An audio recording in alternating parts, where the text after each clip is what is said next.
Eee, Peralihan kekuasaan, dalam mencapai upaya kemenangan di kekuasaan berikutnya. Dulu kita bercerita bagaimana pola kecurangan pemilu, hari ini tidak hanya itu kita ceritakan bagaimana tata kelola negara dengan berbagai, upaya mencari keuntungannya sebagai ongkos politik di kemudian hari.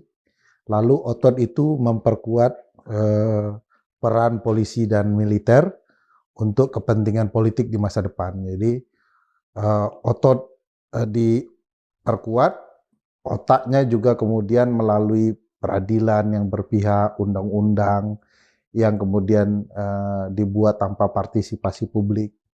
Lalu biayanya semua akhirnya akan mengalir untuk kepentingan politik, ongkos itu.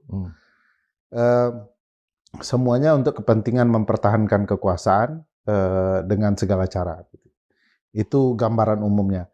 Tapi kali ini tidak hanya menceritakan problematika politik hukum yang ada, tapi juga memberikan tawaran solusi. Nah, bagian solusi itu salah satunya diceritakan sangat panjang oleh Mbak Bivitri dalam hal perbaikan partai politik, karena puncak seluruh masalah adalah partai politik, karena mereka mengisi cabang-cabang kekuasaan, dan partai juga jauh dari konsep ideologis sebuah partai politik.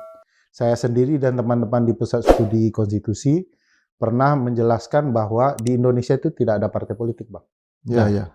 Di Indonesia itu yang ada adalah perusahaan keluarga diberi nama partai politik. Karena nggak ada partai politik itu konsep diwariskan kepada keturunan. Partai bergantung kepada figur-figur tertentu. Nah, ini problematika partai di Indonesia dan itu perlu dirombak, termasuk juga sistem kepemiluan, menawarkan pola partai model baru dalam partisipasi pemilu.